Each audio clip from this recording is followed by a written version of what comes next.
Señoras y señores, señor director de la Real Sociedad Económica de Amigos del País, señor censor de la Real Sociedad, sean todos ustedes bienvenidos a esta Real Sociedad Económica de Amigos del País de Tenerife. Continuamos en la tarde de hoy con las charlas del primer ciclo sobre cuestiones jurídicas de actualidad, ya en su quinta edición, promovido por la Comisión de Valores Morales y Jurídicos de esta Real Sociedad, gracias también a la inestimable colaboración de don Aurelio Santana Rodríguez, profesor de la Facultad de Derecho de la Universidad de La Laguna. El tema a tratar en el día de hoy es sobre la utilidad y la actualidad de la justicia. La justicia yo creo que está de actualidad y nunca mejor dicho.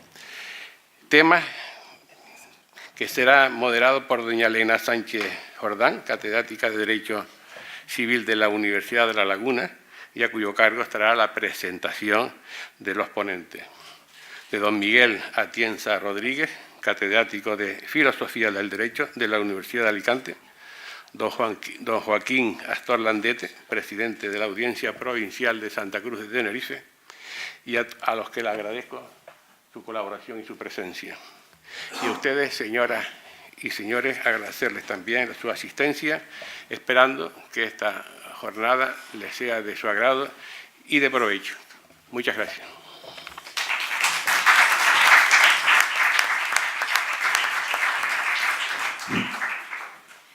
Muy bien, muy buenas tardes, muchas gracias, don Diego.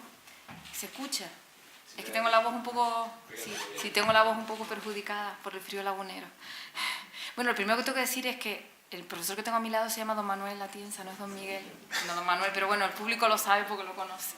Dice que pasa mucho porque tiene un hijo que se llama Miguel, entonces la gente se confunde. Bueno, ahora en serio. Yo lo primero que quiero decir, además de agradecerle a los ponentes su presencia aquí, es quiero felicitar a la Sociedad Económica de Amigos del País por la iniciativa que han tenido, porque me parece que a lo largo de todas estas jornadas, que creo que hoy cerramos el ciclo, ¿no?, de cuestiones jurídicas de actualidad, se ha puesto de manifiesto el interés que tienen entre el público en general, porque todas las veces que hemos celebrado sesiones se ha llenado la sala.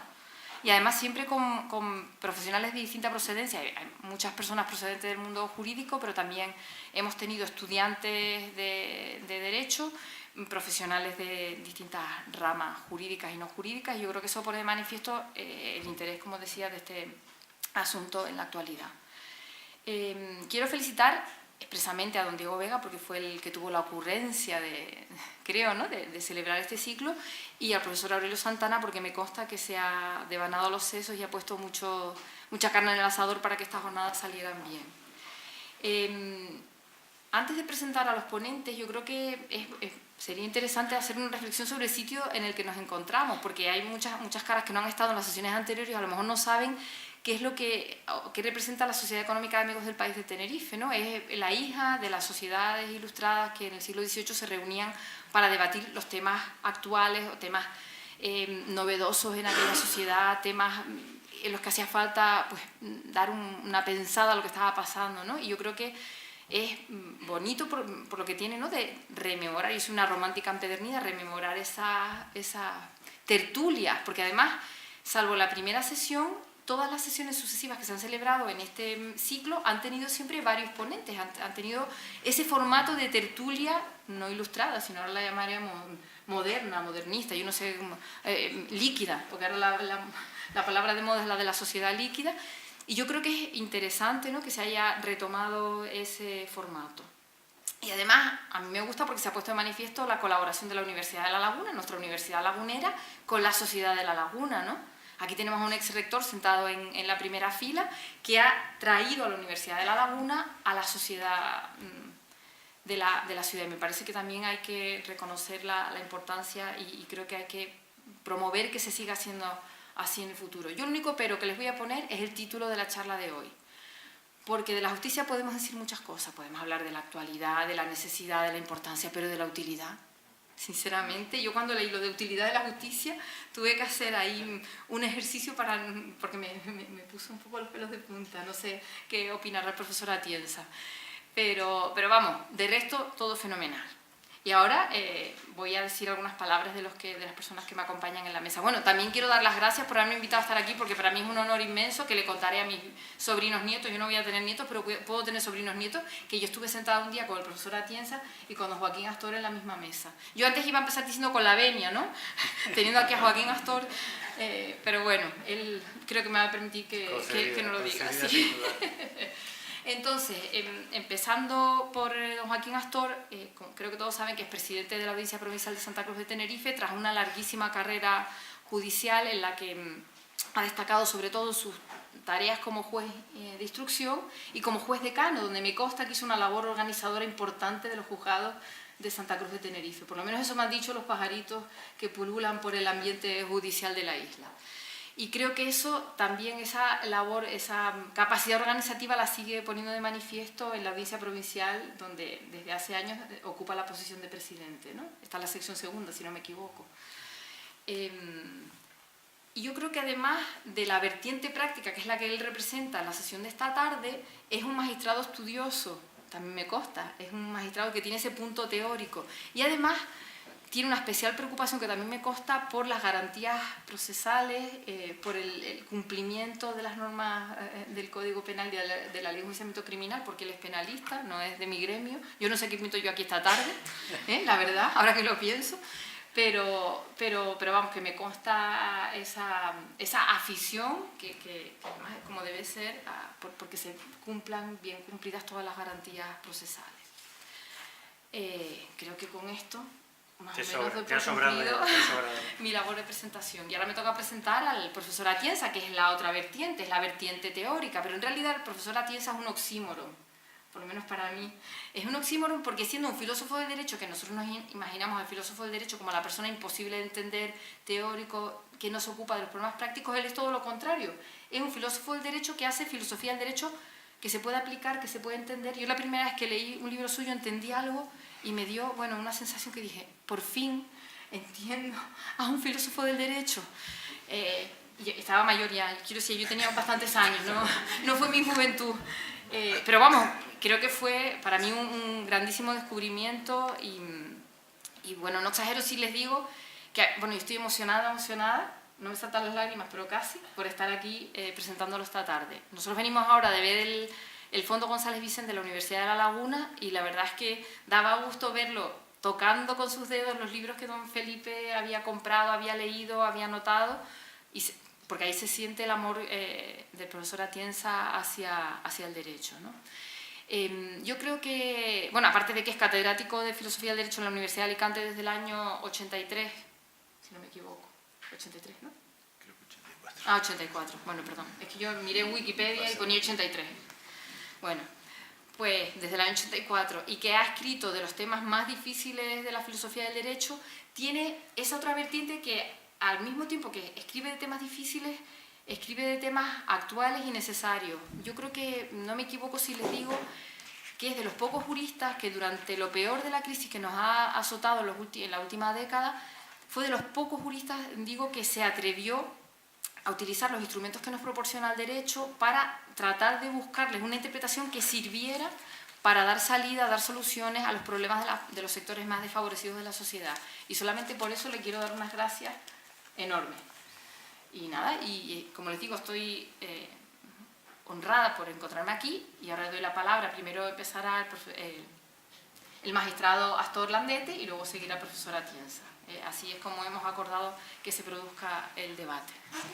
Si no me importa, me voy a acercar allí y así estamos un poquito más cerca.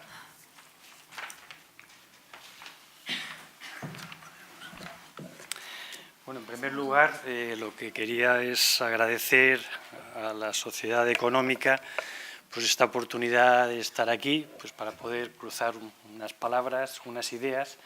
Creo que efectivamente estamos en un marco genial, uno de los marcos más bonitos que podíamos tener para esta reunión, y por lo tanto felicitarles por esto y por todas las actuaciones que vienen desarrollando, ¿no?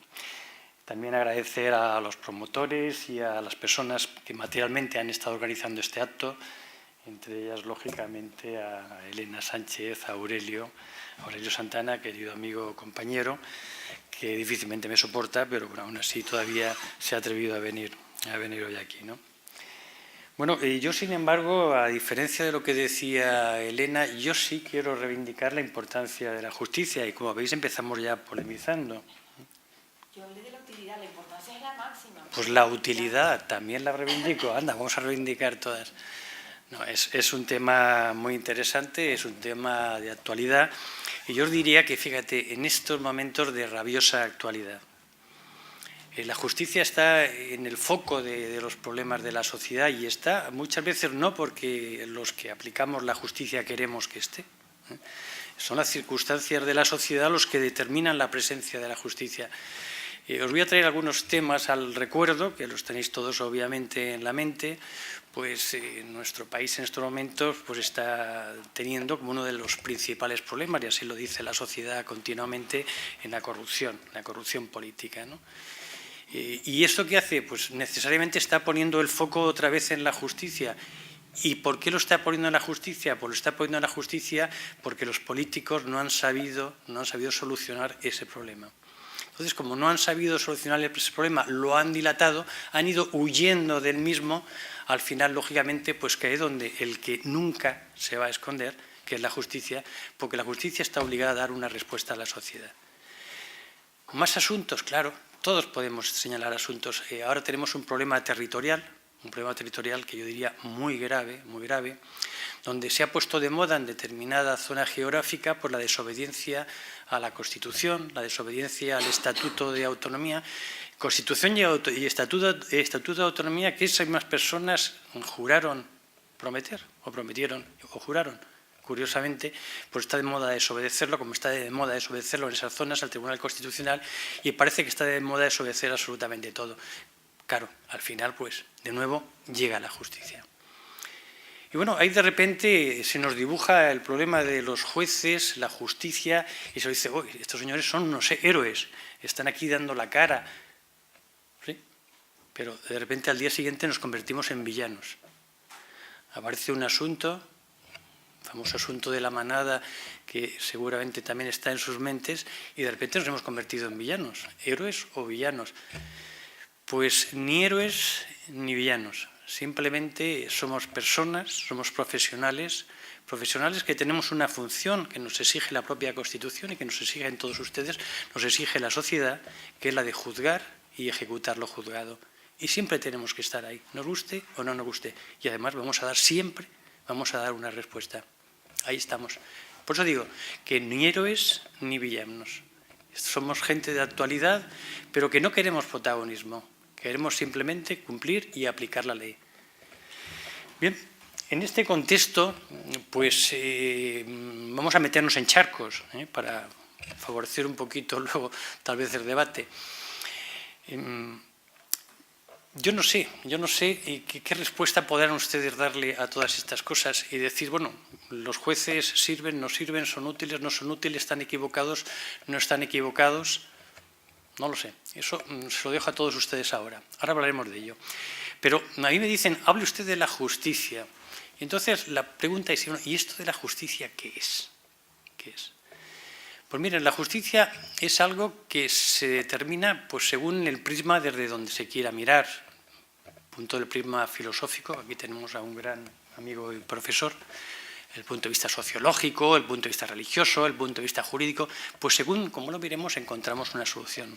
El profesor Aranguren, que decía antes Elena, quiero recordar, pues concretamente, por ejemplo, me parece que venía a señalar la justicia como la virtud, que decía que el hábito de la justicia es dar a cada uno lo suyo, y con esto parafraseaba a lo que decía antiguamente Ulpiano, sé cuando estudiamos que decía insigne jurista, dar a cada uno lo suyo. Pero también desde otras ópticas, como por ejemplo Norberto Bobbio, pues se decía que la justicia es un valor, que se desarrolla a través del derecho. Un derecho que tiene que ser justo porque si no, no es derecho. Y bueno, pues todo esto es justicia, sí, todo esto es justicia. Para los juristas, pues para los juristas justicia viene a ser como un principio general, es un principio general del derecho que tiene que estar ilustrando todo el sentido de las normas. Y a nosotros mismos nos tiene que estar sirviendo cotidianamente para la interpretación y aplicación de la ley. Tenemos que estar basados total y necesariamente en la justicia. La justicia es algo muy importante. Es algo muy importante. Fíjense ustedes, para decir un ejemplo, pues me puedo remontar hasta la Biblia. En la Biblia hay más de 200 menciones a la palabra justicia. Más de 200. Fíjense todos ustedes. Y por seguir hablando de la importancia de la justicia, pues hay que irse a la Constitución, que es como nuestra Biblia, y perdonen por la comparación, nuestra Biblia actual. En la Constitución, en definitiva, pues esa especie de codificación de toda la justicia. El mismo preámbulo de la Constitución, lo he traído aquí porque mi memoria es desastrosa a estos niveles, y les voy a recalcar un poco las palabras a las que hace referencia.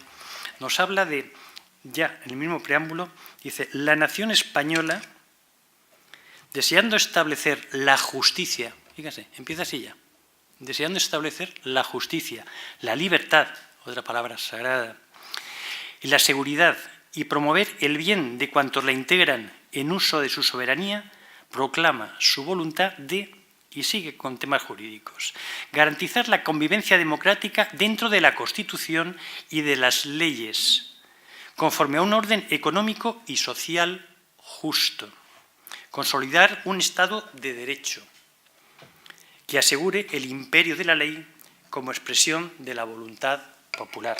Fíjense, esto es ya el preámbulo. Es hablar de justicia, justicia, justicia, porque la justicia es totalmente necesaria para la sociedad democrática.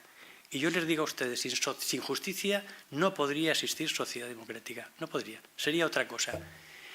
Y si me insisten más, les diré, incluso sin justicia no podría existir ni siquiera sociedad. Llegaríamos a comernos unos con otros, unos contra otros.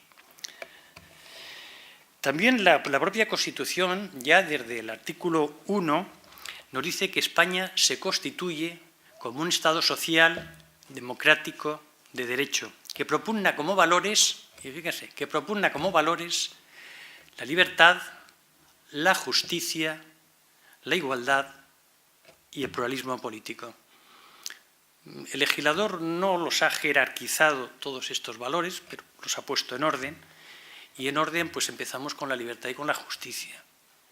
La libertad pudiera ser tal vez el valor más importante, pudiera ser, pero miren, sin justicia les puedo asegurar a ustedes que no hay libertad, igual que les digo que sin libertad no hay justicia.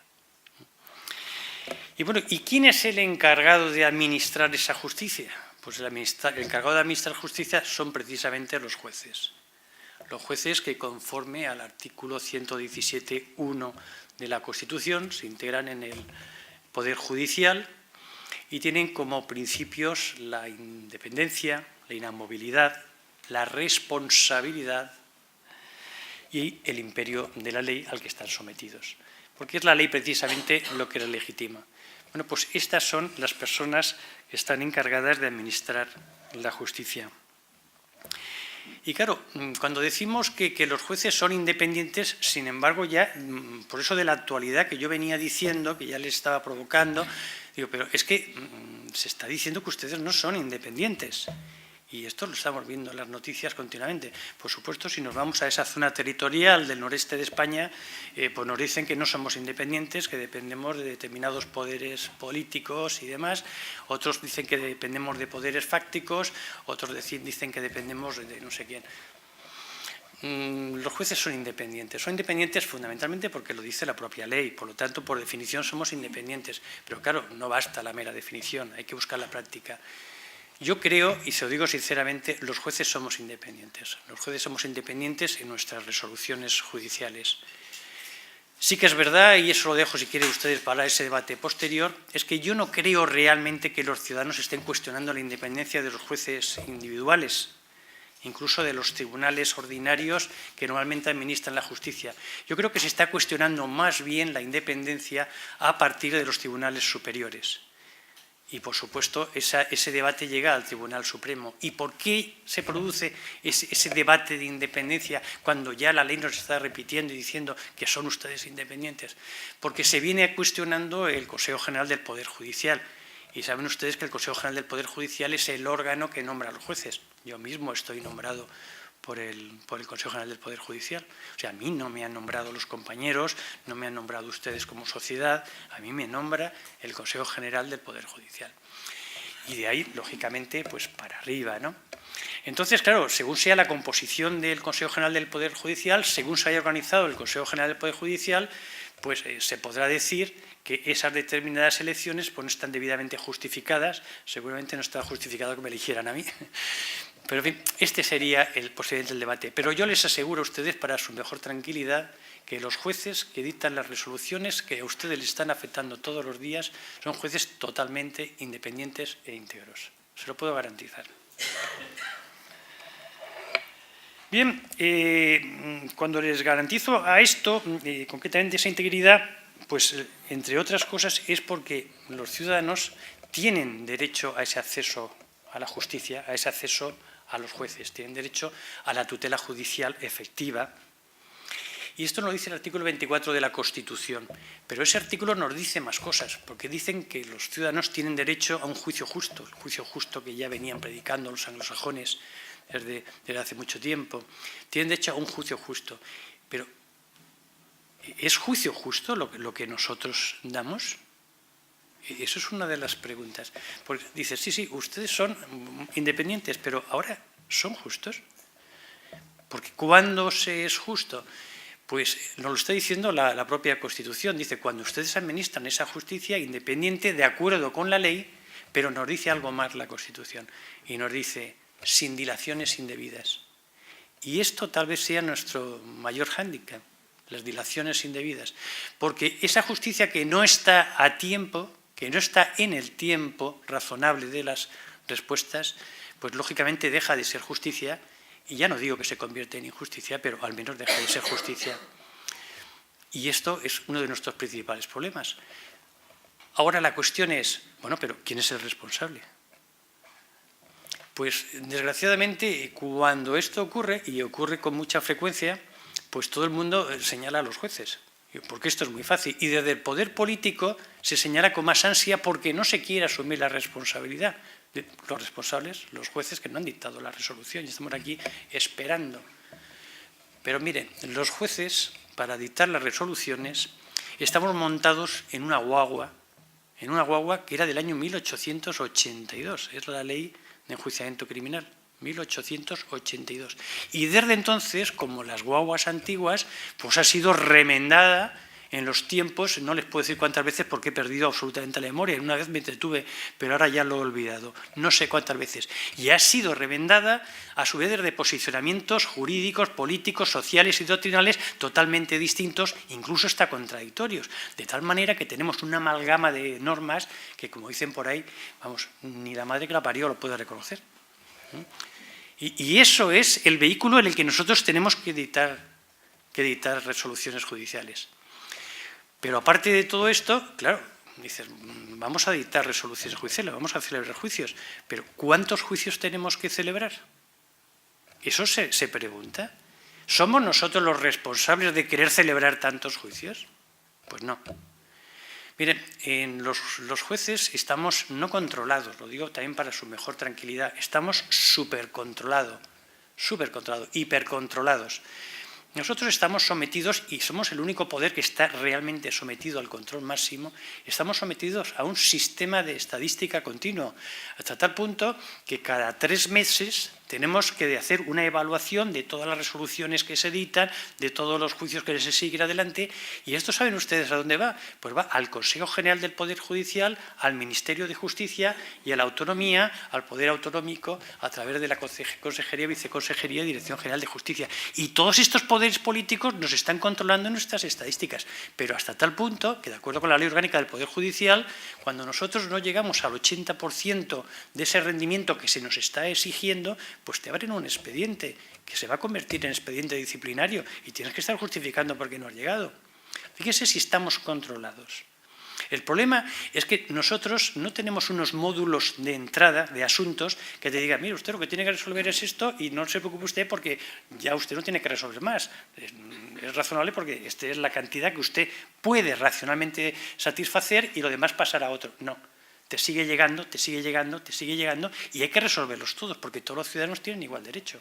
Y claro, pues a veces es totalmente imposible atender a este número de resoluciones judiciales. Y esta es la situación y este es uno de los principales problemas que nosotros tenemos. Bueno, ¿qué problemas más tiene la justicia? Esa justicia que se dice si es actualidad y si en definitiva tiene utilidad. Pues que a lo mejor está también mal enfocada, porque no solo tenemos esa ley que decía del año 1882, sino es que a lo mejor tal vez en la sociedad actual estamos desenfocando el sentido de la justicia, porque toda la justicia va organizada y va dirigida a un fin, y ese fin parece que sea el juicio, ese juicio justo. Todo va dirigido allí. Claro, si todo lo vamos encauzando allí, conlleva una cantidad de trabajo, con todos estos niveles de entrada, que son auténticamente inabordables. ¿Y por qué no cambiamos la finalidad y decimos, no, la justicia no tiene por qué ir a ese juicio y ese juicio con esa sentencia? La justicia lo que tiene que dar es satisfacción a los conflictos que se crean en la sociedad entre los ciudadanos y con los poderes públicos. Y esa satisfacción se puede dar de múltiples maneras. Y por eso tenemos que introducir elementos de resolución de conflictos que nos eviten tener que llegar hasta el juicio. Y el juicio, en lugar de ser la finalidad, el juicio lo que tendría que ser es el último remedio para obtener una solución satisfactoria a los problemas que está creando la sociedad. Y esto no es así. Y entonces, en definitiva, tenemos que introducir mecanismos como la conformidad, mecanismos como la mediación, a través del estatuto de la víctima, poder traer a la víctima que comprenda dónde está situado y cuáles son sus problemas y que pueda comprender, en el caso penal, por qué se le ha cometido un delito y que pueda enfrentarse, si es que quiere, incluso con la parte contraria. Y esto, en definitiva, con una idea, enfocar una solución, obligar a las partes acusadoras, al Ministerio Fiscal, a la acusación particular, que se siente con las defensas y que negocien una solución al conflicto y que den una respuesta satisfactoria, una respuesta acorde con la ley, lógicamente, pero satisfactoria.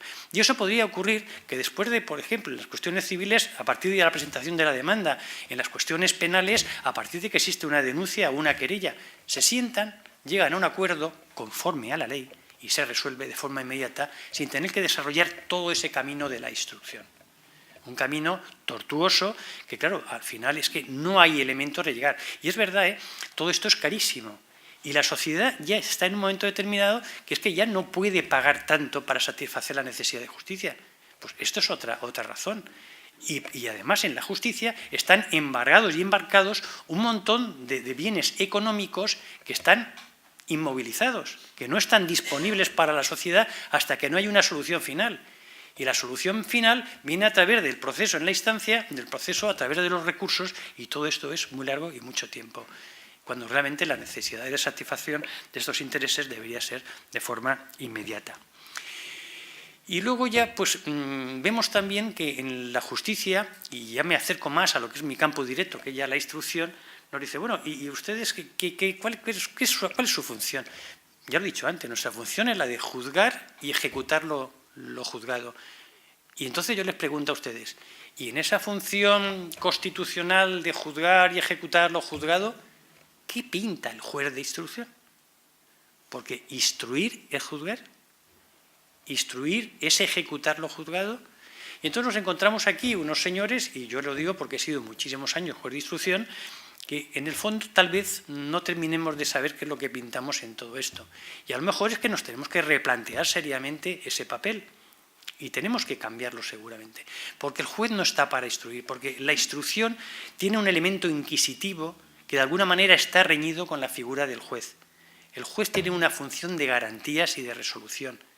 Y siempre el juez instructor tiene que ir en la búsqueda de la verdad, y en la búsqueda de la verdad va acusando justo desde el primer día que se le produce y se le presenta el hecho. Por lo tanto, ahí hay que poner a otra persona, que no sea el juez de instrucción. Y esa persona no puede ser sino que el Ministerio Fiscal. Entonces, también tenemos que cambiar esto en nuestro vehículo. Tenemos que modernizar nuestra guagua y poner como conductor de la instrucción al que quiere acusar, al Ministerio Fiscal. Y a ese juez de instrucción le tenemos que cambiar el nombre y llamarle juez de garantías, y está ahí para resolver precisamente las intromisiones que quiere hacer el Ministerio Fiscal en los derechos de los ciudadanos. Por ejemplo, pues cuando el Ministerio Fiscal pues, interesa la detención de un ciudadano, cuando interesa la entrada y registro en un domicilio, cuando en definitiva viene a pedir la limitación de derechos fundamentales. Ahí tendría que estar el juez de instrucción para ver si realmente procede, si hay un equilibrio, si hay una proporción de intereses entre el interés de la justicia y la vulneración o limitación de un derecho de un ciudadano. Este es el papel del juez de instrucción.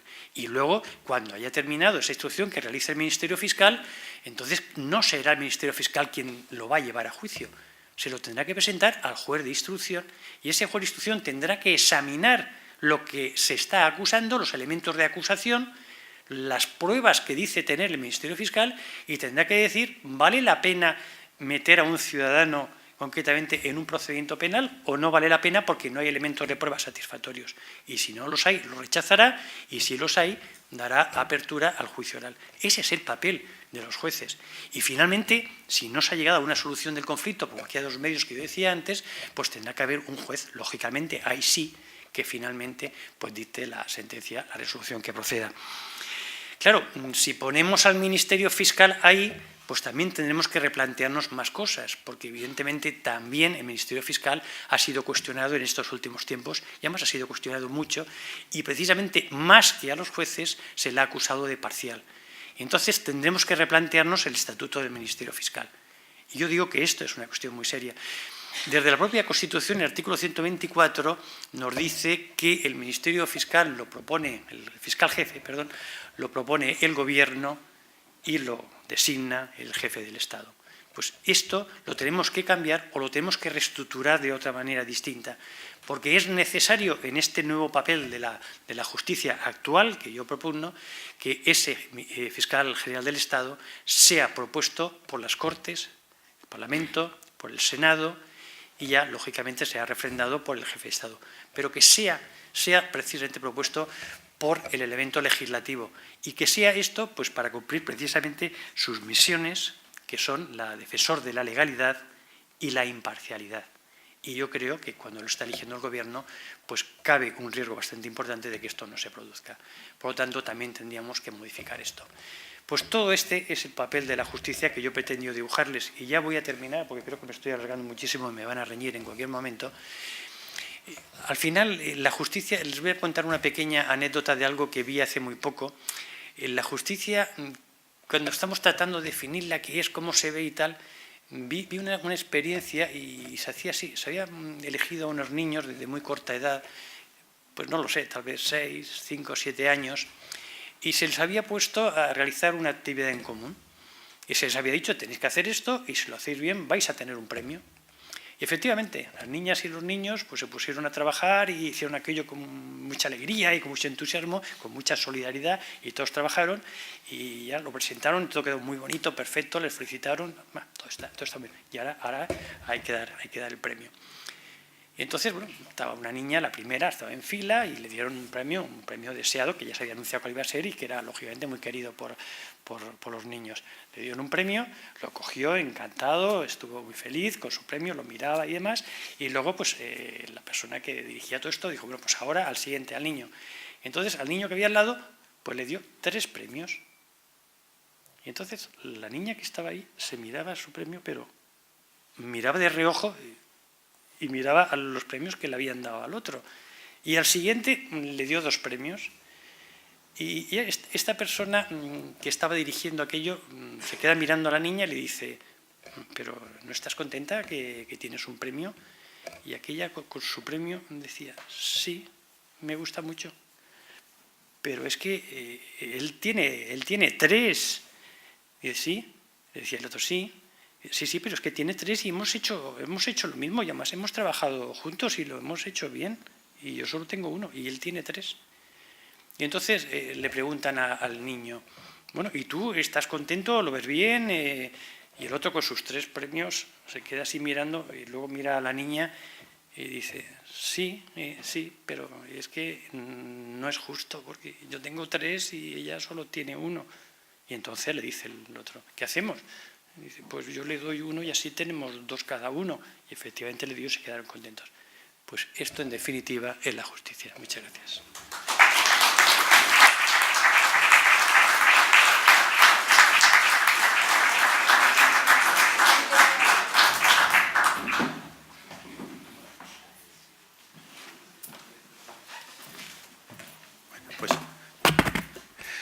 Muy buenas tardes a todos y muchas gracias por la invitación a los directivos de la asociación, algún viejo amigo que hacía muchísimo tiempo que no nos veíamos, el profesor Alberto, y también hay alguna amiga a la que no veía desde hacía 26 años, ¿no? Ay, que es muchísimo. Bueno, para mí es un gran gusto estar aquí y también porque hay 2 personas, 2 grandes intelectuales vinculados con La Laguna, que fueron profesores muy importantes en La Laguna, que han influido mucho en mi manera de entender la filosofía del derecho y en lo que ha sido mi obra. Uno de ellos es don Felipe González Vicén y otro de ellos es Javier Muguerza. Y además he visto que, curiosamente, de alguna forma los 2 ahora están digamos, juntos porque sus bibliotecas han sido donadas a la Universidad de La Laguna. Y hoy me he dado cuenta que además yo había escrito un artículo que se llama igual. Había escrito en el año 80 un artículo La filosofía del derecho de Felipe González Vicén. Y luego ahora, hace un año, otro La filosofía del derecho de Javier Muguerza. Los 2 además eran grandes amigos y yo creo que compartían muchas cosas. Bueno. El tema del que tenemos que hablar se titula Utilidad y actualidad de la justicia. Lo que yo voy a decir, yo creo que va a ser muy coincidente con lo que ha dicho antes Joaquín Astor, quizás con una perspectiva algo diferente, dada pues, lo que es mi condición de filósofo del derecho, y es verdad que yo he tratado de ser siempre un filósofo del derecho interesado por el derecho. Quizás no todos han sido así, y es comprensible. Me parece que algunos, por ejemplo, han sentido más interés por las conexiones entre el derecho y la política, o quizás por la filosofía del derecho y la filosofía general, pero a mí siempre me ha parecido que el derecho y la práctica del derecho verdaderamente era una cosa fascinante, y lo más atractivo para mí del derecho es que vincula la teoría y la práctica de una manera tal que efectivamente es imposible separarlo. O sea que el derecho creo que es el lugar donde diríamos que se produce lo que llamaríamos la filosofía aplicada. El derecho viene a ser un poco la filosofía aplicada, ¿no? Bueno, 3 palabras entonces. Justicia, voy a empezar primero por la de justicia, luego diré algo sobre utilidad y finalmente sobre actualidad, como manera un poco de preparar lo que yo quería decir aquí, y luego tendremos una conversación, ¿no? Una palabra que en Latinoamérica usan mucho, que me parece muy bonita, un conversatorio. Un conversatorio, pero está bien, vamos a conversar sobre temas de la justicia. Justicia. Por lo menos podríamos distinguir 2 sentidos distintos de la justicia. Uno es la justicia en cuanto valor, en cuanto idea. Y otra es, si se quiere, esa misma idea plasmada en las instituciones y particularmente en una institución muy importante, que es a la que solemos llamar Administración de Justicia. Justicia en cuanto valor, en cuanto idea. ¿Y en qué consiste?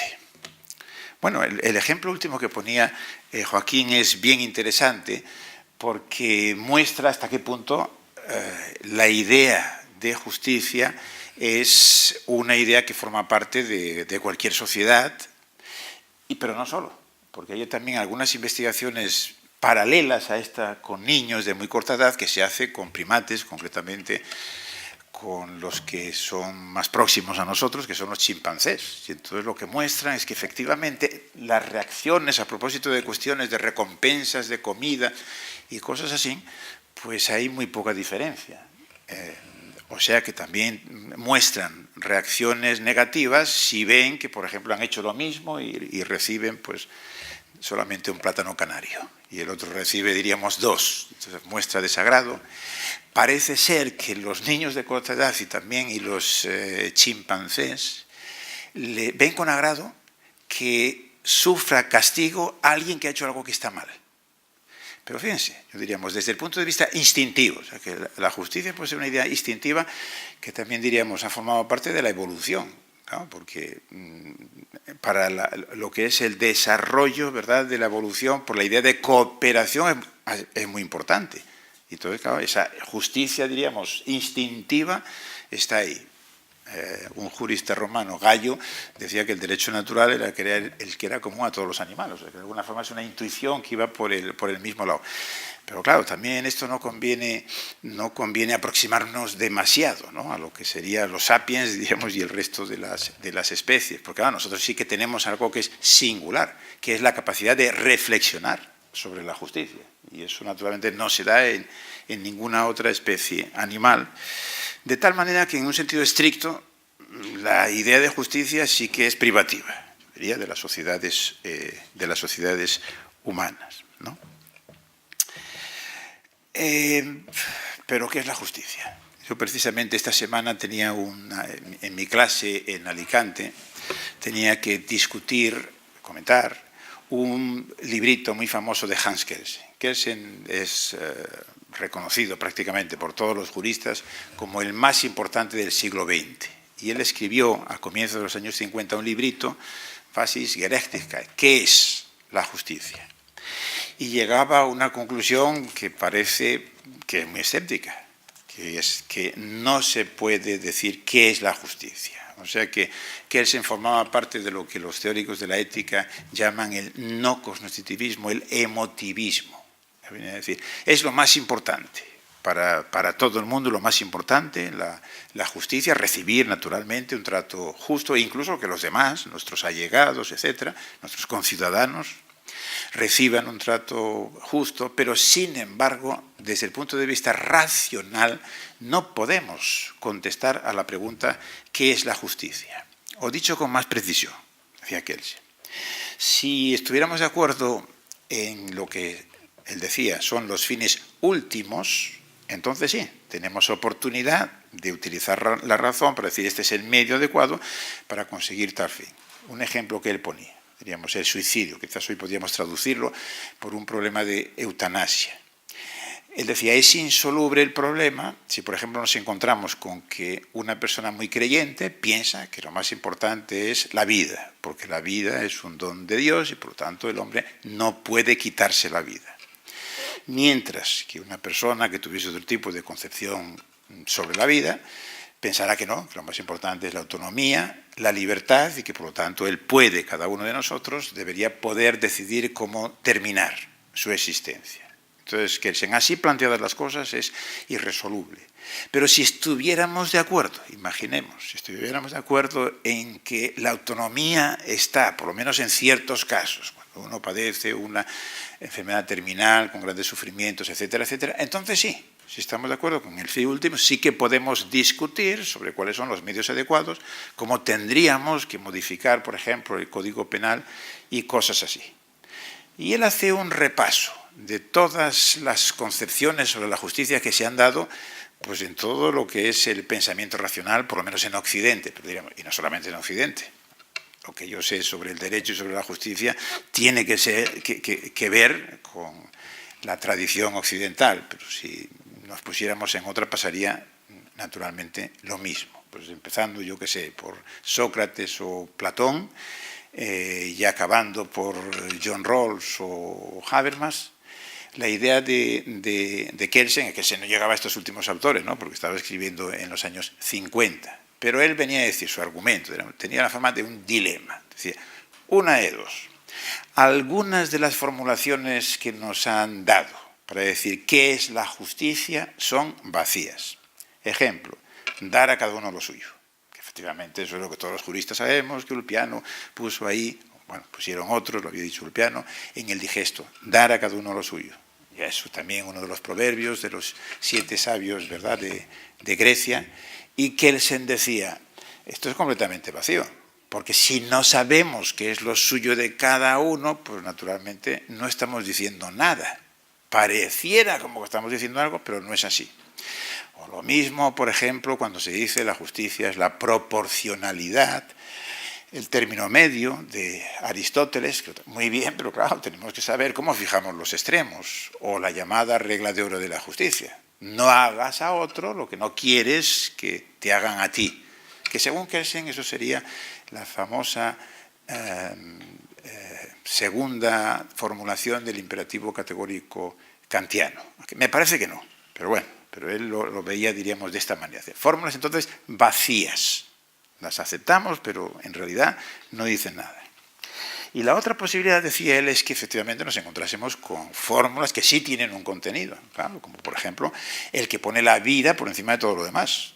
La vida es el valor absoluto. Si hay conflictos, debe prevalecer la vida, o bien la libertad. Pero entonces decía Kelsen, nos encontramos en una situación cuando tiene contenido la noción de justicia que es imposible dirimir con argumentos racionales. Estamos en el terreno sencillamente de las emociones. Este es el planteamiento de Kelsen y creo que es el planteamiento que coincide con una parte muy importante de los juristas y yo diría que de la población en general, en el occidente, en las sociedades occidentales actuales, que es lo que solemos llamar relativismo, que no es exactamente subjetivismo, porque claro, Kelsen decía, muchas veces lo lógico es que muchos individuos, muchos sujetos coincidan en una misma idea sobre la justicia, pero es relativista frente a una concepción objetivista en cuanto que no hay criterios objetivos racionales. Yo creo que Kelsen se equivoca, que no es así, pero no solamente es que no sea así, es que si fuera así, o sea, si realmente no hubiese una noción, un criterio objetivo de justicia, nuestras instituciones no tendrían sentido. No podríamos dar sentido a lo que hacemos. No podríamos dar sentido en concreto a lo que hacen los jueces. Por ejemplo, a justificar, motivar en la expresión técnica que suele utilizarse una sentencia. Porque claro, imagínense que un juez en el fondo dijera te condeno a la pena de 9 años de cárcel, pero esto se basa en alguna idea de justicia, está mal agredir o lo que sea, respecto de la cual en último término no tengo razones verdaderas, sino que es una cuestión de emociones. A mí me gusta, me parece que es así. Hay muchos de mis conciudadanos, la mayoría si se quiere, casi todos, que piensan lo mismo, pero en el fondo no tengo un argumento racional que darte. No funcionaría. Nuestras instituciones, de hecho, digamos, no funcionan así, ¿verdad? Y yo creo que porque no es así. Porque cuando muchos sostienen que la justicia no es una cuestión relativa, pues me parece que no saben muy bien lo que sostienen. Y hay aquí una serie de equívocos que se suelen cometer, con lo cual tampoco quiero trivializar la cosa porque naturalmente es muy complicado dar un criterio objetivo de justicia. Pero al menos me conformo con decir, los relativistas no deberían estar tan seguros de lo que dicen. Porque, primero, ese argumento que me parece muy importante, es que si tuviesen razón, pues entonces, diríamos, nuestras instituciones carecerían de sentido. Pero además, los relativistas suelen cometer, yo creo, 2 errores. Uno de los errores es confundir lo que es la justicia en un plano descriptivo de lo que es la justicia prescriptiva.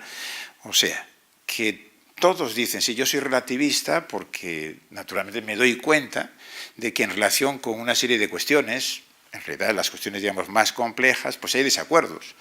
O porque los llamados tribunales de justicia, cuando tienen que resolver un caso, pues no se ponen de acuerdo, o no siempre se ponen de acuerdo, y el juez que tomó la primera decisión lo hizo en tal sentido, y a lo mejor luego en la apelación se cambió, y luego llega al Tribunal Supremo y puede ser otra nueva decisión que a lo mejor coincide con el primero, e incluso no es por unanimidad, cosas así. Pero este es un error, porque naturalmente el que haya opiniones distintas no quiere decir que no pueda haber un criterio objetivo. Son cosas distintas. O sea, es una cuestión de realista darse cuenta de que tenemos opiniones distintas, por cierto, sobre algunas cosas. O sea, a veces yo creo que se exageran también en este sentido los disensos. Pero digo, De ahí no se infiere, sin cometer una falacia, que por lo tanto no hay un criterio. O sea, fíjense si lo trasladáramos al campo de la ciencia, ¿no? Por el hecho de que científicos, por lo menos en algunos momentos de la ciencia, tengan opiniones diferentes sobre pues, cómo funciona tal enzima o lo que sea, ¿quiere decir que no hay un criterio objetivo? No, quiere decir sencillamente que hay un desacuerdo. Creo que es el primer error. El segundo es que una cosa es el objetivismo moral y otra cosa es el absolutismo moral. O sea, yo creo que lo que necesitamos es ser objetivistas en moral, pero no absolutistas. La postura absolutista es una postura dogmática. Es el que no está dispuesto a escuchar ningún otro argumento que puede ir en contra de lo que él piensa, porque eso, sin más, diríamos, es lo verdadero, lo correcto. El objetivismo es una concepción falibilista. Concretamente, yo me considero objetivista moral, que quiere decir que cuando discuto en serio uno de esos problemas morales, pues, qué es lo correcto hacer respecto a la eutanasia, pongamos por caso, o cómo deben regularse los derechos sociales, lo que yo sostengo, pretendo que es objetivo, pero estoy abierto a un diálogo. Y naturalmente es posible que cambie de opinión en el transcurso del diálogo.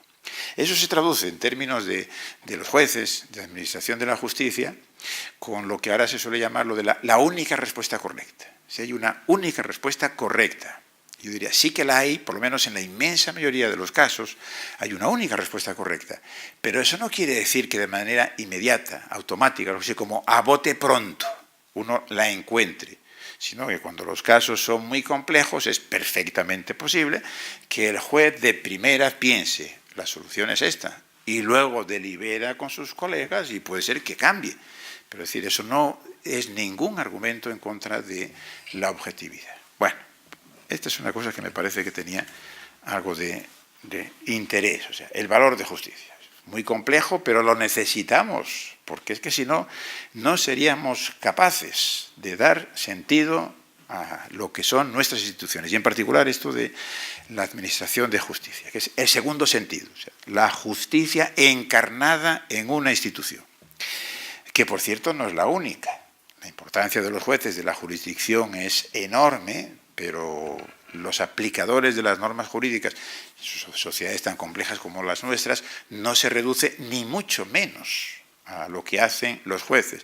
Todos los órganos administrativos y en realidad los ciudadanos al negociar entre sí, hacer contratos, etcétera, etcétera, en realidad están también aplicando normas jurídicas y por lo tanto, podríamos decir, administrando justicia.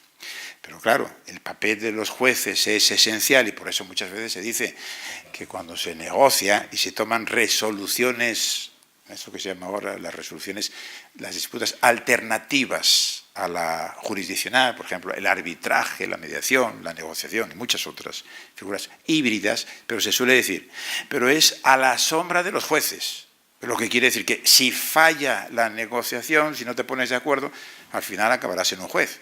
Pero claro, lo que llega a los jueces en realidad es una parte muy pequeña de todo lo que es la aplicación y el funcionamiento del derecho. Bueno, la aplicación, diríamos, el uso de la justicia por parte de los jueces, de todas formas, supone una gran simplificación, porque fíjense, en el fondo se trata de que una cosa es la justicia de las normas y otra cosa la justicia de la aplicación de las normas, que es lo que harían los jueces, que es mucho más simple, porque si ya supiéramos, ya pudiésemos aceptar que las normas establecidas son justas, entonces la justicia en la aplicación consistiría únicamente en tener garantías de que no hay desviaciones, que no hay sesgos en lo que es esta aplicación. Pero no siempre es así. Ni siquiera, diríamos, en una sociedad democrática. O sea, el derecho de una democracia podemos decir que en la mayor parte de las ocasiones las normas establecidas son justas, no siempre, pero sobre todo hay un problema de interpretación, porque claro, lo que uno tiene que, lo que el juez tiene que aplicar en nuestros sistemas serán, en fin, el Código Penal o la normativa correspondiente, que suele ser muy compleja. A veces se simplifica, se dice, aplica tal artículo. No se resuelve en ningún caso aplicando un artículo o unos pocos.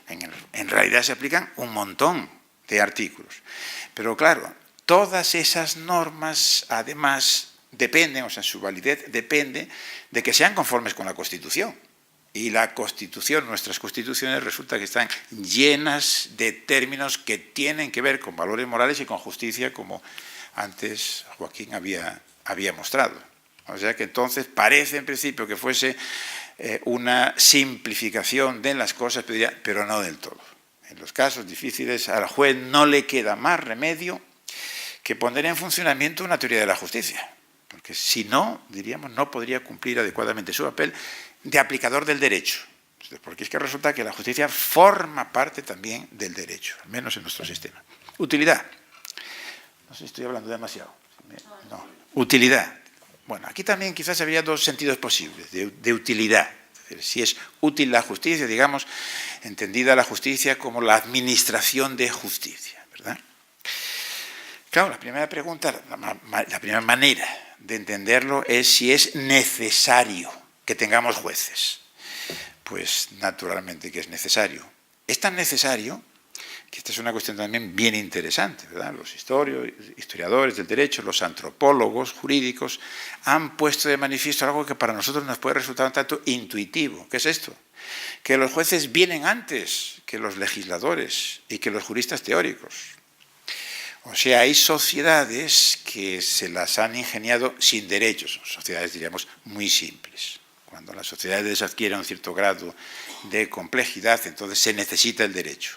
Pero diríamos, el primer grado de juridicidad es la existencia de mediadores y sobre todo, digamos, de jueces. La diferencia entre un mediador y un juez: un mediador ayuda a las partes. El juez, además, tiene la capacidad de tomar una decisión que es vinculante para las partes. Y ese es prácticamente, este es el umbral de la existencia de derecho. ¿Es necesario? Diría, sí.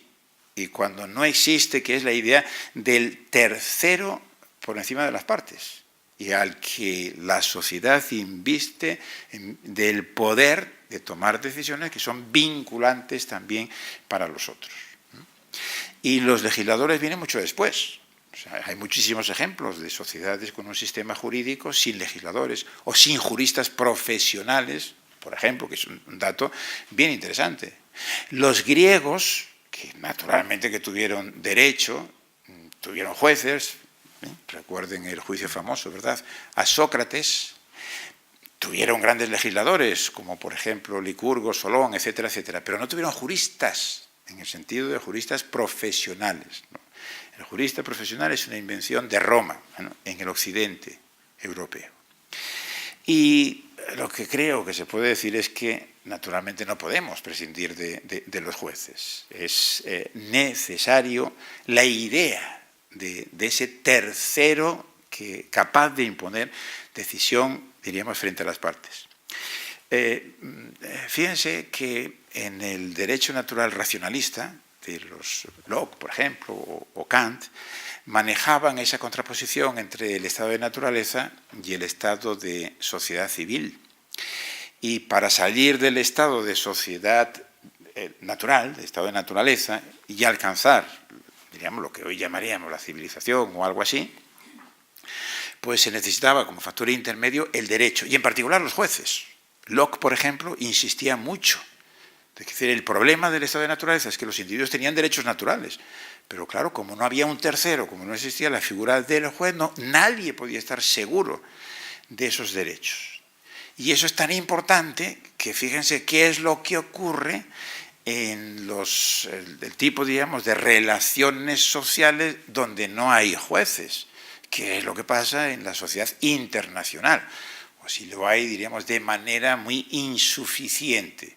Pues lo que existe es naturalmente la imposición sencillamente del más fuerte sobre los otros. O sea que me parece que sobre la necesidad de los jueces, si entendemos utilidad como necesidad, entonces no hay nada que se pueda discutir, pero sí, claro, lo que sí podemos discutir es cómo organizar la administración de justicia. O sea, necesitamos jueces, cómo tengan que ser los jueces, eso ya es una cuestión distinta.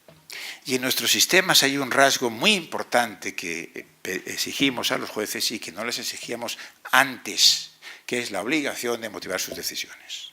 O sea que un juez, diríamos, el concepto de juez implica solamente esto, la existencia de un tercero con esa capacidad de imponer sus decisiones sobre las partes, digamos, sobre los demás.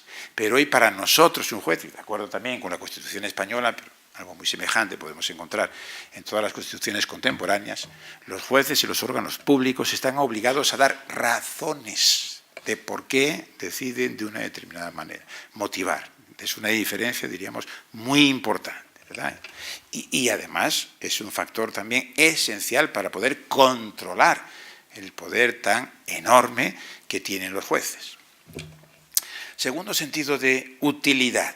Bueno, pues ese es el sentido de lo que se llama el utilitarismo, ¿verdad? Como filosofía moral frente al kantismo, que es la filosofía moral que viene a decir que para decidir si una norma o un acto de aplicación de la norma es justo o no, tenemos que ver a las consecuencias. Las consecuencias se han entendido de muchas maneras. Por ejemplo, Bentham, como sabemos, pues decía que justo es aquello que proporciona la mayor felicidad al mayor número de personas, y esa es una manera de entender eso de la utilidad como utilitarismo. Bueno, esta es una concepción importante y que para los juristas en general, para los legisladores y también para los jueces, pero sobre esto yo creo que hay que reseñar que de todas formas las consecuencias tienen menos importancia en el caso de los jueces que en el caso del legislador. No digo que no tengan ninguna, sino que tiene menos. Los jueces fundamentalmente tienen que tomar decisiones que sean coherentes con el derecho establecido, que es una manera de decir, tienen que estar orientados más bien hacia el pasado y no hacia el futuro, mientras que los legisladores más bien deben orientarse hacia el futuro. Una buena ley es la ley que previsiblemente va a tener buenas consecuencias. Claro, el juez tiene que evitar las muy malas consecuencias, pero por diversas razones los jueces no pueden orientarse básicamente en relación con las consecuencias, entendiendo por consecuencias las consecuencias sociales. Forma parte de lo que sería la división de poderes como rasgo fundamental del Estado de Derecho. Y otro problema de que uno fuese un consecuencialista, un utilitarista, por lo menos a la manera de los benthamitas, es problema del utilitarismo, entre otros, pero uno muy importante, es que puede dejar sin protección los derechos de las minorías. Porque si el juez pensara, mi decisión es correcta en la medida en que suponga la mayor felicidad para el mayor número, pero eso puede ser a cambio de conculcar derechos de las minorías. Como sabemos, tarea fundamental del juez y en un Estado de Derecho es hacer valer los derechos que son individuales y diríamos son también sociales. Y finalmente, lo de la actualidad. La tercera de las palabritas del título, ¿no? Bueno, lo que ha ocurrido es que en los últimos tiempos se han producido una serie de cambios en nuestros sistemas jurídicos, digamos en el español, pero podríamos generalizarlo por lo menos al de los países occidentales o los países occidentales avanzados, que por ponerle así tres nombres que simplifican un poco, pero al mismo tiempo creo que sirve para entendernos, serían estos. El constitucionalismo, la importancia de los derechos humanos y la importancia también de la argumentación, diríamos, del giro argumentativo. Rápidamente les digo lo que quiere decir. El constitucionalismo. El hecho de que nuestro derecho hoy en día, a diferencia, por ejemplo, de lo que era la situación cuando yo estudié Derecho. Yo empecé a estudiar Derecho justamente en el año 68. No tenía derecho constitucional, porque en España no había una constitución, se llamaba derecho político. Entonces, el derecho, verdaderamente, tenía una configuración que es muy distinta a la que tiene ahora, donde resulta que la Constitución también forma parte del derecho. Uno dirá, bueno, pero en el siglo XIX y XX ha habido también constituciones. Sí, pero eran constituciones distintas.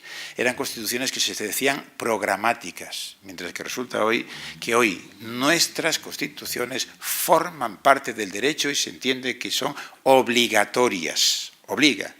Y no solamente es que obligue, sino que como están situadas arriba del todo, la pirámide normativa es la figura, ¿no?, que utilizó Kelsen para representar lo que era un sistema jurídico, como están arriba del todo quiere decir que todas las otras normas de un sistema jurídico carecen de validez si van en contra de la Constitución. Y claro, la Constitución está llena de referencias a valores, principios, etcétera, etcétera. Y además resulta que hemos instituido en España, pero les digo, en la misma situación se da en todos los otros países de nuestro entorno, tribunales constitucionales, que es una figura que para un jurista de hace, por ejemplo, un siglo, sería sencillamente incomprensible, salvo quizás si fuese estadounidense, porque, digamos, la idea de la Corte Suprema y lo que llamaron el judicial review, ¿no? La capacidad de los jueces, ahí todos los jueces, de poder revisar y poder tomar la decisión de no aplicar una norma porque va en contra de la Constitución. Pero esto para nosotros es nuevo y supone un cambio de unas consecuencias enormes, que no afecta únicamente a la Constitución, o sea, no solamente es que haya cambiado lo que es el derecho constitucional, ha cambiado todo el derecho. Y entonces, por ejemplo, en el caso del derecho privado, del derecho civil, pues resulta que está atravesado también por los principios constitucionales. Digo, eso es un cambio, yo diría, de tal importancia que en mi opinión es lo que justifica que hoy no se pueda ser ya positivista jurídico. El positivismo jurídico es una concepción, por ejemplo, la de Kelsen, que se basa en la separación tajante entre el derecho y la moral. Pero claro, fíjense, ¿y cómo vamos a hacer esa separación tajante entre el derecho y la moral si resulta que en el propio derecho tenemos todos estos enunciados que hacen referencia a las nociones moralmente más cargadas? Quizás yo creo que la más básica de todas, la de dignidad, que está en el artículo 10 de la Constitución española y está prácticamente en todas las constituciones. Entonces, el juez que tiene que identificar qué es el derecho y que tiene que interpretarlo, no puede dejar fuera del todo el razonamiento jurídico. Otra cosa es que, naturalmente, razonar en el derecho, el razonamiento de un juez, no es exactamente el razonamiento de un moralista, cosa distinta, pero no puede tampoco separar eso. Y digo, ese es un cambio, diríamos, enorme. Otro cambio muy importante es el de los derechos humanos. A veces comento con gente más joven que cuando yo era también estudiante en Oviedo, del 68 al 73, casi nadie hablaba de derechos humanos. Y el que de alguna forma de vez en cuando nos decía algo, ya uno sabía, este es antifranquista. Y los juristas, que se consideraban los verdaderos juristas, decían, no, eso de derechos humanos es lo que tiene que ver con el derecho. El derecho, diríamos, es otra cosa. Bueno, y las cosas han cambiado radicalmente. Hay una declaración de derechos, claro, de derechos humanos. Cuando pasan a estar positivizados en la Constitución se suelen llamar derechos fundamentales. Nuestra Constitución tiene un elenco amplio. Fíjense, las más recientes que la española, que es del 78, tienen un elenco todavía más amplio de derechos fundamentales. Hoy prácticamente no hay ningún jurista que no considere que los derechos humanos pues forman parte naturalmente del derecho, de su trabajo, y eso significa un cambio también muy importante. Y como consecuencia de estos dos cambios, eso que les decía, del giro argumentativo, que es un poco lo que ha sido mi orientación en filosofía del derecho, que es esta. Nosotros tradicionalmente hemos entendido el derecho como un conjunto de normas. Y entonces por eso hemos pensado que aprender derecho y enseñar derecho era dar a conocer el conjunto de las normas, pues por ejemplo, que regulan las relaciones civiles, que regulan los delitos y cosas por el estilo. Y la clase tenía la forma de esto que solemos llamar la clase magistral. Aprender derecho quería decir esto. Pero claro, por lo menos en sistemas tan complejos como los nuestros, yo diría que para nada es eso el derecho. Eso es solamente algo así como la materia prima del derecho. Ese es un material que tienen que utilizar los juristas, jueces, abogados, órganos administrativos, profesores, lo que se quiera, para resolver los problemas que se les plantean. ¿Y resolverlos cómo? Pues básicamente con medios argumentativos. Y entonces por eso lo que necesitamos, me parece a mí, pues es una teoría de la argumentación. Fíjense qué cosa, diríamos, más extraña. Porque por un lado creo que si a cualquiera se le pregunta ¿cuál es el rasgo que uno distinguiría en un jurista, en un gran jurista? Pues lo que uno admira parecería que tendría que ser su capacidad de argumentar, el abogado, de conseguir convencer a los jueces de que es su cliente quien tiene razón y que por lo tanto dicte una sentencia en ese sentido. Los jueces, pues Pues efectivamente, que dicten una resolución y que la motiven adecuadamente y que consigan convencer. A la parte que pierde nunca la van a convencer, ¿verdad? Bueno, pero por lo menos diríamos a alguien situado en una posición de independencia, a los jueces superiores, en donde quizás se vaya a plantear un recurso y cosas por el estilo. Y entonces, siendo así las cosas, sin embargo, estábamos en esa situación de que los estudiantes de Derecho no aprendían esto. Quizás se podría decir, y los que van a ser jueces tampoco. Aquí Joaquín tiene la ventaja de que antes de juez fue abogado. Que eso es algo característico de los sistemas de common law, ¿no? Nosotros tenemos ese sistema de oposiciones para ser juez, básicamente. Casi todos nuestros jueces proceden, ¿no?, de ahí. Mientras que en el common law son los abogados, en fin, exitosos y con una experiencia en el trabajo que luego pasan a ser los jueces. Bueno, yo creo que este es un cambio muy importante en la cultura jurídica. Y por cierto, con esto no estoy diciendo que lo que tengamos que hacer sea seguir sin más el common law, ¿eh? Creo que hay algunas cosas positivas, pero otras que no. No sé si alguno de ustedes ve o ha visto la serie esta de The Good Wife, que ahora es The Good Fight. A mí me parece muy buena la serie, muy buena. Pero se muestra, fíjense, yo creo una cosa paradójica, que para ser un buen abogado en los Estados Unidos hay que ser muy inteligente. Hay que saber derecho y hay que tener una habilidad argumentativa extraordinaria. Pero también hay que tener una idea absolutamente escéptica de la justicia. O sea, que como uno piense que esto del derecho tiene algo que ver con la justicia, entonces el modelo del common law, el modelo estadounidense del common law, ¿verdad?, no es el que uno tenga que seguir. Y nosotros en nuestra tradición, con todo, si se quiere, más abstracta, etcétera, etcétera, pero creo que algo muy importante es que sigue siendo importante para nosotros que las resoluciones tienen que ser justas y que el abogado, que el juez, y con eso voy, que estoy de acuerdo en el fondo con lo que él había planteado, el tema de los jueces y de los fiscales, que el juez no puede ser sencillamente una especie de árbitro. Es decir, ahí están dos discutiendo, ¿verdad? El abogado defensor y el fiscal, y yo lo único que tengo que hacer es que se respeten ciertas reglas del juego. El juez, yo diría, afortunadamente, en nuestros sistemas tiene también la preocupación porque al final resulte una decisión justa. Bueno, lo que quería decirles entonces es que me parece que eso de ver el derecho como argumentación, lo que no quiere decir caer en lo que sería una especie de idealización del derecho, de pensar que el derecho es solo argumentación, que naturalmente que no. El derecho no es solo argumentación, pero la argumentación tiene una extraordinaria importancia. Y yo creo que tenemos un gran déficit en nuestra cultura jurídica por no haberle dado toda la importancia que tiene. Y acabo, la idea que yo tenga, o lo que he tratado de desarrollar, pues es que necesitaríamos algo así como una nueva materia, o relativamente nueva materia de argumentación, que tuviese, como pasa con las otras disciplinas jurídicas, a las que de manera muy rara llamamos en derecho dogmáticas, que esto, claro, para unos juristas les suena rarísimo, pero pues se puede ser un dogmático y muy crítico, en fin, cosas de las palabras, ¿verdad? Se puede ser un dogmático y muy crítico. Bueno, y los juristas hablan de una dogmática general y una dogmática especial. Por ejemplo, en derecho penal, la dogmática general consiste en elaborar el concepto de delito. Pues tiene que producirse una acción. Pues ¿qué es una acción? Elementos de la acción, antijuridicidad, culpabilidad, todo este tipo de cosas. Y luego eso lo aplican a cada una de las figuras. Dice, bueno, vamos a ver, ya tenemos el delito, las agresiones sexuales, etc. ¿Cómo tienen que ser las acciones? ¿Tienen que ser dolosas o pueden ser también imprudentes?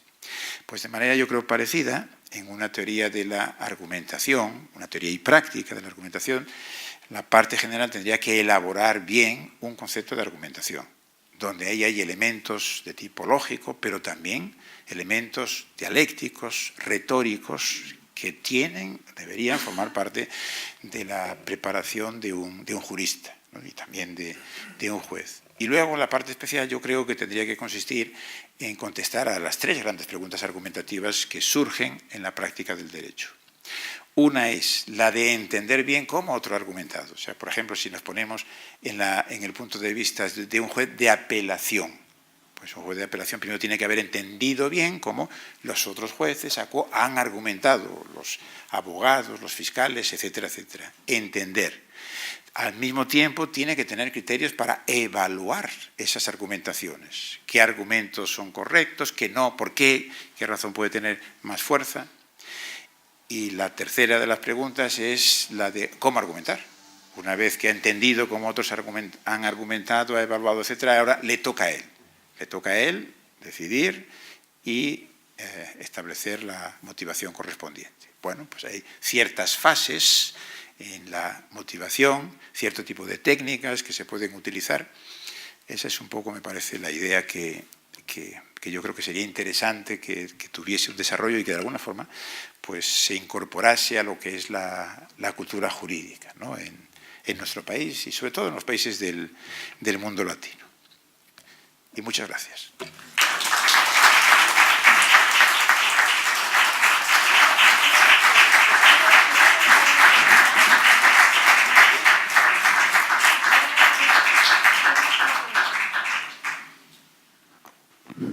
Bueno, la idea, nosotros habíamos hablado ayer sobre cómo organizarlo y lo vamos a ver si tratamos de mantenerlo, porque el profesor Atienza había dicho que quería mantener una conversatoria con el magistrado Astor. Entonces, a mí se me ocurre lanzar una pregunta al hilo de lo que les he escuchado. Yo creo que más o menos sé la respuesta que me van a dar, pero yo creo que sería interesante que se plantea que cada uno respondiera desde su perspectiva si piensan que es posible que exista un derecho injusto o si lo que es injusto es la aplicación del derecho.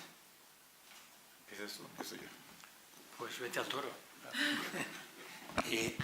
Pues yo diría, pues naturalmente que sí, que puede existir.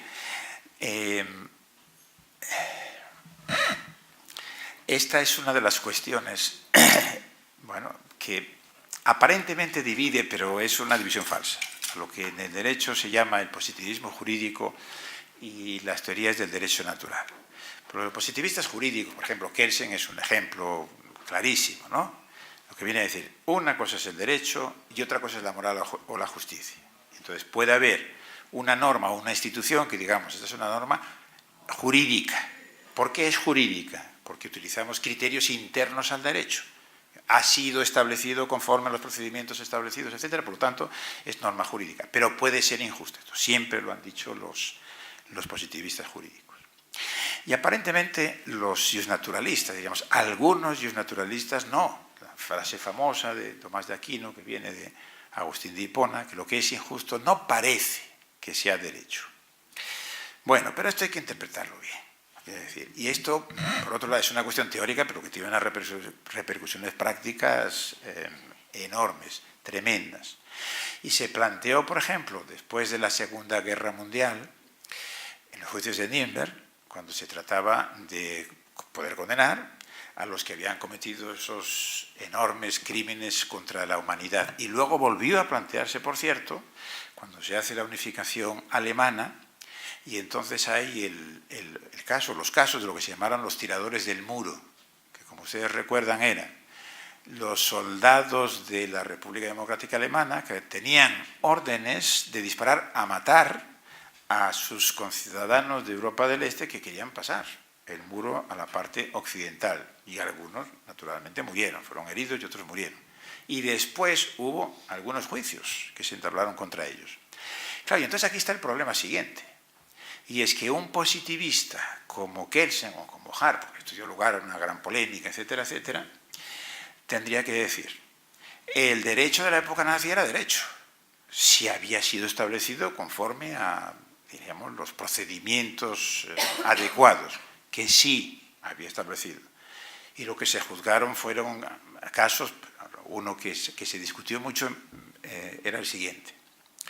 Una señora que en cierto modo quería deshacerse de su esposo, tenía un amante o algo así, y entonces lo que hace es denuncia a su marido diciendo que había hecho inscripciones en no sé qué sitio, criticando al rey, criticando a Hitler. Sabía que eso era una condena de muerte, pero debía ser ya hacia el final de la guerra y no fue condena de muerte, sino condena de ir al frente.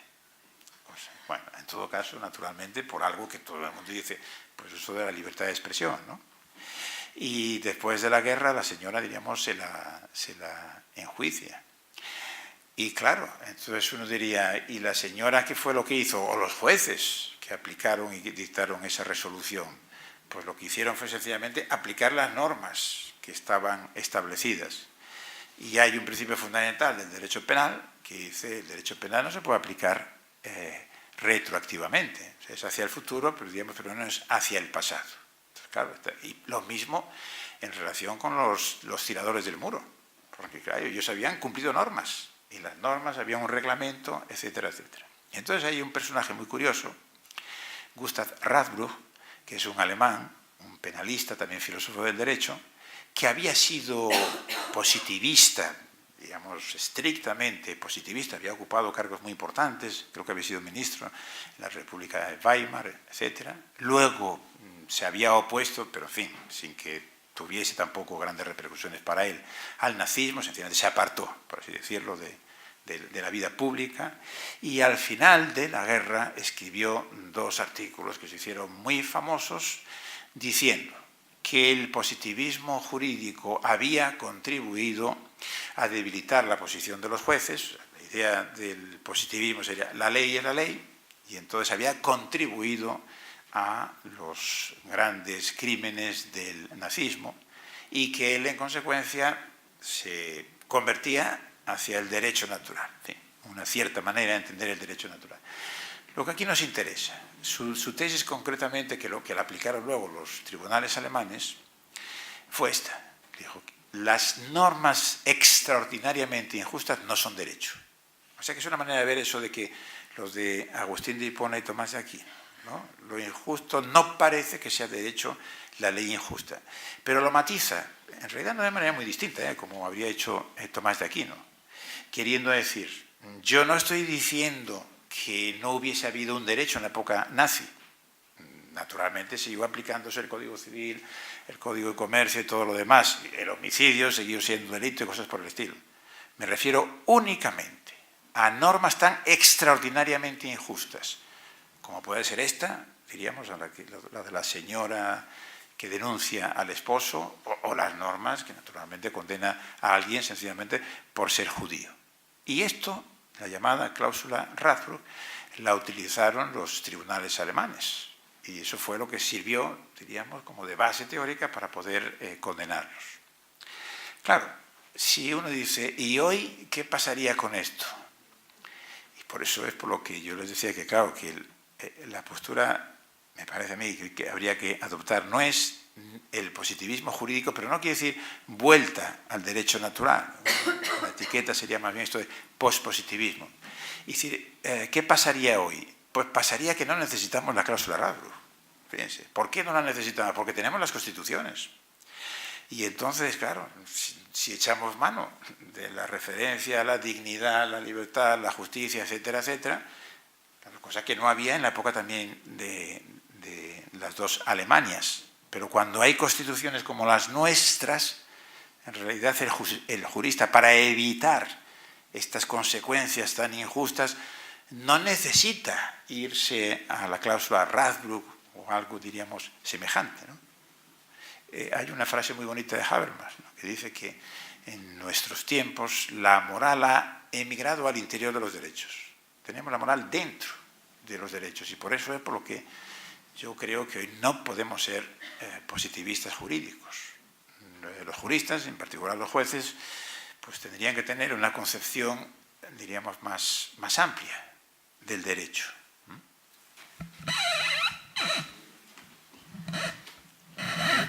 El profesor Atienza me ha secado, ahora ya no hay modo de responder a esto, ¿no? Sí, yo creo, vamos, coincidimos absolutamente en esos términos, ¿no? Realmente la norma responde a la sociedad. Entonces, en una sociedad injusta, pues lógicamente hay normas injustas. Esto, cuando tenemos el paraguas de la norma constitucional, pues evidentemente, como decía el profesor Atienza, el juez todavía tiene la alternativa de hacer esa huida hacia la norma suprema de la pirámide de Kelsen y aplicar la Constitución para determinar la interpretación de la norma o la no aplicación incluso de la norma. El problema es cuando no tenemos el elemento constitucional. Entonces, Entonces tenemos una norma injusta. Y ahora ahí viene el problema de lo que yo antes decía, ¿no? Porque claro, es que el juez se legitima precisamente por la ley. Y entonces la cuestión es, ¿qué hace el juez cuando tiene una norma injusta y el juez viene legitimado también a su vez por la ley? A veces la solución se ha encontrado por la aplicación alternativa de las normas, buscando fórmulas que bueno, de alguna manera permitan una interpretación social en ese concepto amplio que tenemos de la justicia, que se acomode de alguna forma a la resolución del conflicto. Pero esto, a su vez, que podría ser una escapatoria para el juez, no siempre es posible, no siempre se puede encontrar. Y entonces nos encontramos con una norma injusta y posiblemente pues con un juez injusto. Y eso es un problema difícil de solucionar. Por supuesto, y hay problemas muy difíciles de resolver, ¿no? Por eso los jueces cobran incluso más que un catedrático de universidad, ¿no? Porque es más difícil y más importante. No, es una broma, pero que naturalmente, si es tan importante la figura de los jueces, es porque lo que tienen que hacer, por lo menos de vez en cuando, es algo extraordinariamente complejo. Yo lo único que no es que te rectifique, porque creo que querías decir eso, pero que muchas veces los jueces suelen decir, más los fiscales todavía que los jueces. Por eso cuando uno dice que instruyan los fiscales y no los jueces, tú lo has dicho y tienes toda la razón, pero no antes de cambiar el estatuto de los fiscales, porque si no, buenos estamos. Es decir, muchas de todas las investigaciones que ha habido, casos de corrupción, etcétera, etcétera, nunca se hubiesen producido. Entonces, bueno, quiero decir que los jueces, como digo, y sobre todo los fiscales, suelen decir que ellos tienen que cumplir con la legalidad, lo cual es cierto, pero conviene aclarar inmediatamente. En ese concepto de la legalidad tiene que ir incluido la Constitución, y lo cual quiere decir que los jueces no pueden ser formalistas, y que los jueces tienen que interpretar adecuadamente las normas legales. Interpretar una norma legal adecuadamente, yo diría, la mayor parte de las veces quiere decir interpretarla literalmente, y así debe ser, no tengo ninguna duda, la mayor parte de las veces. Pero hay veces en que no, en que uno tiene que ir, diríamos, un buen juez, yo creo, más allá del significado literal de la norma, pero no más allá del derecho. Y entonces ahí está lo difícil, claro. El derecho es el límite, es el tablero del juego. El juez que se salta el derecho, lo que solemos llamar un juez activista, y es un juez que actúa mal. Y digamos, para ser claro, les pongo un ejemplo. En mi opinión, el juez Garzón fue un juez activista. Y yo creo que no deberían haberle condenado, por cierto, me parece que se equivocó el Tribunal Supremo, pero creo que el juez Garzón fue un mal juez. Que el famoso auto aquel iniciando una investigación sobre personas que se sabía que realmente estaban muertos y pidiendo el certificado de defunción de Franco y cosas por el estilo, muestra que realmente se estaba saltando los límites del derecho. Como digo, yo no estoy de acuerdo con la condena, pero por poner un ejemplo, lo que quiere decir un juez activista, ese es un mal juez. Porque entonces ya dejas de ser juez, te saltas las reglas del juego y no te das cuenta de lo que eso supone, que son los valores del Estado de Derecho. Aparentemente es una constricción, que dice, bueno, y a los jueces, ¿por qué no les permitimos que hagan justicia sin más? Pues no debemos permitirles que hagan justicia sin más y que puedan saltarse los límites del derecho, porque no harían justicia, porque a lo mejor en un caso concreto puede ser que dictasen una decisión justa, pero a la larga no harían justicia. O sea que eso que parece límite, así, usando una metáfora, yo creo que es algo parecido a lo que decía Kant en el prólogo, ¿no? Creo que es de la crítica de la razón teórica. Pues de la paloma que cree, ¿no? que el aire realmente obstaculiza su vuelo. Es un límite que hace posible que pueda volar. Pues el Estado de Derecho creo que es lo mismo. Y por eso, digamos, ahí yo creo la importancia de entenderlo y la importancia de los juristas de transmitir cultura jurídica en serio, y que la gente se dé cuenta de lo que significa el Estado de Derecho ya, digamos, para entrar en todos los charcos y no se produzcan situaciones, en mi opinión, de histeria colectiva como la del caso de la manada. Me parece que la reacción en el caso de la manada es un ejemplo de lo que no debe ser. Yo creo que no exagero cuando digo que lo que ha habido o lo que está habiendo todavía hoy. Veía en el periódico una manifestación a estudiantes, quizás no de derecho, esperemos que no, de derecho, con un letrero que decía algo así, como los jueces de Navarra han justificado la violación de una chica. No, perdón, la manada ha violado a una chica. Los jueces de Navarra nos están violando a todas. Algo así. Bueno, creo que aquí hay un problema de que los juristas tendríamos que hacer algún esfuerzo por transmitir cultura jurídica, diríamos, en serio. Yo te diría que los juristas sí, pero fundamentalmente los políticos. O sea, creo que en estos momentos hay una responsabilidad política, digamos, gratuita, interesada, y de alguna manera han volcado sobre los jueces la responsabilidad de ese debate, ¿no? Sí. A ver, ya para entrar en este caso, a mí me tocó leerme toda la sentencia de más de 300 páginas, porque una mesa redonda ahí hicimos en la Facultad de Derecho en Alicante, en fin, lo tuve que leer. La sentencia es una sentencia desmesurada. Quiere decir, el voto general de la sentencia, pues con 40 páginas hubiese sobrado, y el voto particular 20 o 30, o algo así. Es tan absolutamente desmesurado también la extensión, que yo creo que se ha contribuido a que nadie o casi nadie lo haya leído. Entonces, solamente la gente lo único que sabe son algunas frases llamativas que han puesto los periodistas, muchos de los cuales han contribuido, por cierto, a la histeria colectiva.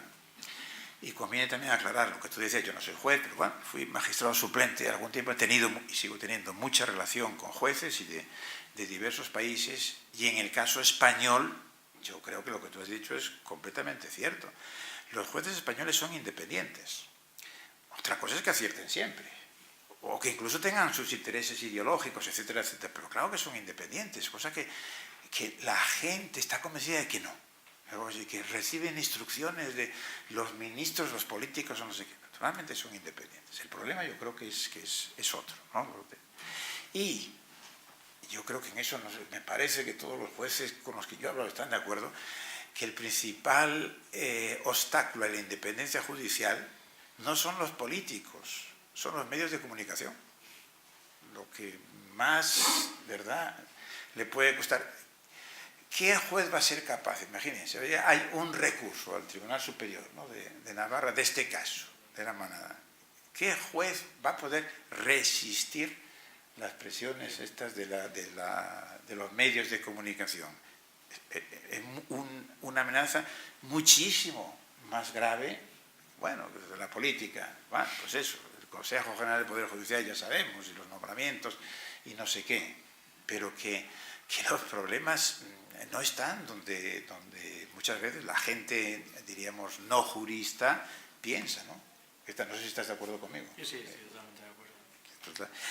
Fíjense, en esto es una cuestión curiosa, en esto de la manada.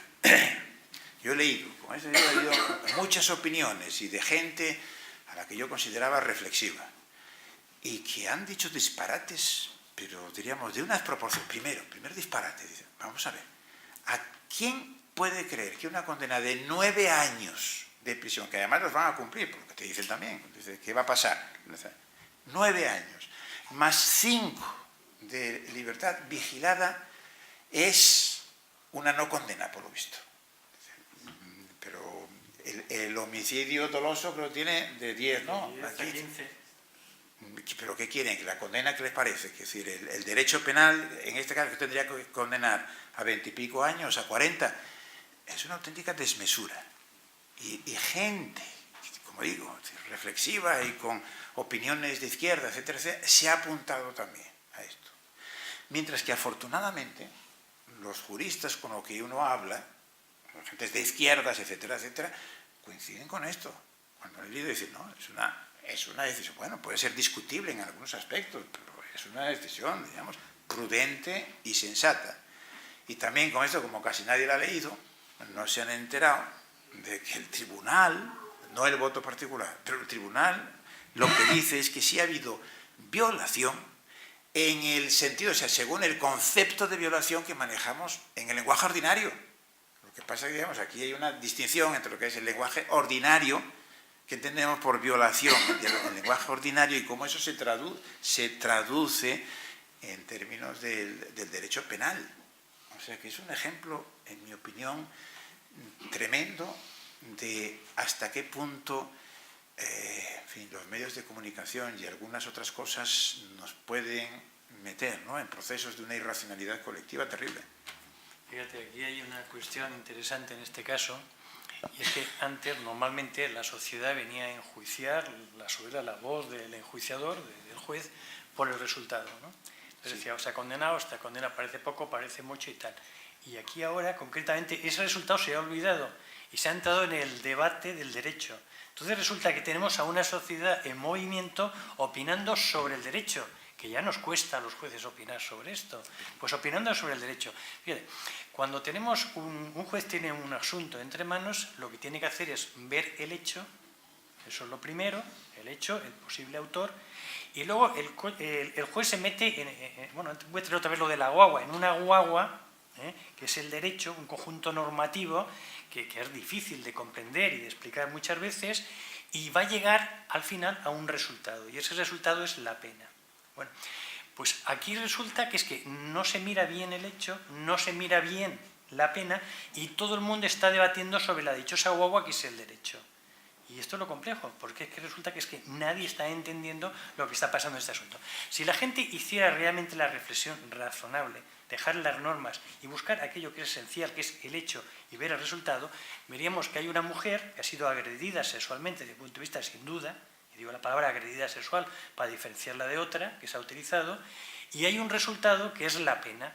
Y esa pena, si vemos el conjunto del ordenamiento jurídico, vemos la proporcionalidad necesaria para que una sociedad pueda funcionar en cuanto a las normas, vemos, pues, si una persona mata dolosamente a otra, le van a condenar de 10 a 15 años, como antes tú decías, pues lógicamente si no es la muerte, es un valor inferior, por muy importante que sea, pero menor que la muerte dolosa, pues lógicamente tendrá que tener una pena algo inferior.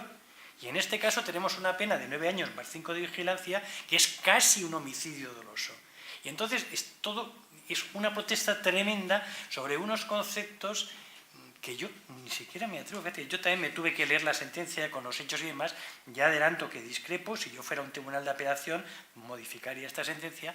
Pero dicho esto, yo de verdad tengo problemas porque yo no estaba en el lugar de los hechos. No puedo decir que yo te creo porque he estado allí y lo he visto. Yo no he estado en el juicio y no puedo decir yo te creo porque he estado en el juicio y te he visto. Y yo no he hablado ni siquiera con esa mujer y no puedo decir yo te creo porque he hablado con esa mujer. Entonces cuando digo yo te creo, ¿qué creo? Pues creo lo que los medios de comunicación me están diciendo, que esto es lo que ha ocurrido. Pero sí que además lo que dice la sentencia es que creen en la versión de los hechos de la chica. ¿Verdad? Es que dicen eso. Que creen que, por tanto, los actos sexuales se realizaron sin su consentimiento. Es que dicen durante 100 y pico de páginas que la creen. Sí, hay un error desde mi punto de vista, como decía, más bien jurídico, que es de calificación jurídico de esa creencia. Pero esa creencia no sería abuso, sino sería agresión sexual. Sí, lo que pasa es que, en fin, yo creo, pero eso es una cuestión puramente técnica. Pero uno diría, entonces, a ver, los movimientos son un movimiento, diríamos, sobre el nombre que hay que poner a la conducta, porque respecto a lo que pasó, no, lo que ha dicho el tribunal es clarísimo. Lo único que quiere decir que deberíamos cambiar la palabra y hablar también de violación en el Código Penal. Bueno, pero entonces no me parece que se justifique toda esta marabunta que se ha formado. Si se trata y yo diría, tiene su importancia a lo mejor. Bien, llamémoslo también a eso violación, llamémoslo. Pero es una cuestión meramente terminológica.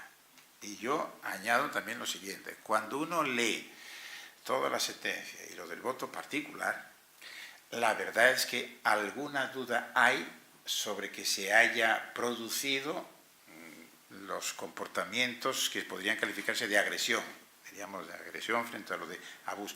Alguna duda cabe. Y claro, el principio del derecho penal es que si tienes una duda tendrás que calificarlo de acuerdo con la figura inferior. Y luego también, yo dije antes que los jueces no deben tomar decisiones orientándose fundamentalmente hacia las consecuencias, pero las consecuencias tienen también cierta importancia. Yo, sinceramente, que me lo planteé en esta mesa redonda, aunque en abstracto estaría de acuerdo, diríamos, en que la calificación no como abuso, sino como agresión, en abstracto. Considerado todo esto, y teniendo en cuenta de que si la calificación fuese otra, la pena, de manera prácticamente inevitable, salvo que ya retorciéramos el derecho penal y entonces, digamos, infringiéramos los límites del derecho, llegaría a casi 20 años. No, la pena llegaría a 69 años. Bueno, creo. si hiciéramos bien, vale, pero eso Pasa todavía que con podríamos... el límite máximo de cumplimiento, los 69 Bueno, años. yo, sinceramente, no me veo firmando esa condena. Creo que atenta contra los principios básicos del Código Penal y de una sociedad civilizada. Por eso digo que, en el fondo, lo que hicieron los jueces era un caso muy difícil, muy difícil. Lo que hicieron fue una cosa muy razonable. Perdón. Sí. Le vamos a dar un comodín al público, a ver si alguien quiere hacer una pregunta, porque nosotros pensábamos que conversaran, pero claro, van pasando los minutos. No, la conversatoria es muy interesante, yo creo. Pero como también hay un montón de público y se han suscitado un montón de cuestiones, hay procesalistas, penalistas en el público, a lo mejor quieren plantear los penalistas que están tan vinculados con la filosofía del derecho. Un filósofo. Bueno, pues vamos a tener dos preguntas, un penalista y un filósofo. Buenas tardes y, en primer lugar, felicitar a los ponentes e intervinientes en este ciclo, cuyas charlas me han encantado. Yo únicamente, para decirlo brevemente, quería someter a vuestra reflexión la siguiente que yo he hecho, y es que hay un desfase entre el sentido de la justicia que predomina en la cultura jurídica, en los profesionales, en los técnicos, y el de la sociedad, y que, por tanto, a veces de lo que se trata no es ya de que la respuesta correcta para la sociedad sea la técnico-jurídica, sino la idea de justicia que está invadida de moral todavía, y dependiendo de qué sociedad sea, por ejemplo, la idea de la justicia en un país anglosajón, cuando se aplican sobre todo normas penales, es bastante o radicalmente distinta a la que predomina en Europa. Las finalidades del derecho penal o de la pena, las tesis retribucionistas, las preventivas, pues todo eso hay una amalgama de conceptos que la sociedad pues sigue apegándose casi a una idea ya tradicional: el que la hace la paga. Entonces, el derecho penal, en este caso que están planteando de la manada, pues también se va o veo yo que se va con cierta ligereza en muchos ámbitos, no solo ya por los medios de comunicación, sino por los efectos que tiene la resolución judicial, que es una resolución judicial que todavía no es firme, que se puede corregir, una resolución judicial que pudiera ser parecida o igual aplicando otro delito, incluso, o el delito de violación, palabra que todavía sigue apareciendo. He oído algún comentario de que parece que la palabra no aparece en el Código Penal, y sí que aparece esa palabra, que se reintrodujo, de tal modo que parece que ese es el caso más grave que ha habido nunca jamás en la justicia española, pero no sabemos cuál es la causa de por qué esto debe ser considerado así. Y eso es lo que quería señalarle, por si le suscita alguna reflexión.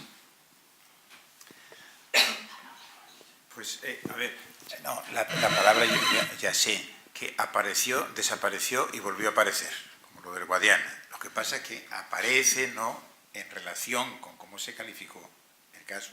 Pero lo que yo digo es que el significado de la palabra violación en la lengua ordinaria significa que tener cierto tipo de relaciones sociales sin mediar consentimientos, eso es lo que llamamos violación. Lo que dicen los jueces, aunque lo hayan calificado de manera que no sería violación desde el punto de vista técnico que hoy se usa, pero si lo traducimos en términos de lo que un usuario de la lengua entiende por violación, en realidad los jueces están diciendo que sí que hubo, porque fue sin consentimiento.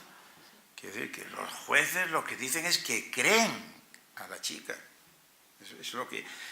Claro, estas discrepancias entre las opiniones de justicia de los expertos, de los técnicos en derecho y en la sociedad, bueno, de vez en cuando efectivamente surgen, pero claro, esto de pensar que siempre la gente tiene razón, pues yo diría, pues no, siempre no tiene razón.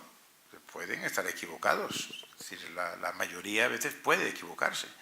Y el papel de los juristas responsables es ser capaz de enfrentarse a la opinión pública cuando la opinión pública tiene ideas que no son ideas justificadas, que no coinciden, por ejemplo, con la Constitución, claro, los fines de la pena, pues sí, la gente estaría dispuesto a, me imagino, y a la pena de muerte también, ¿verdad?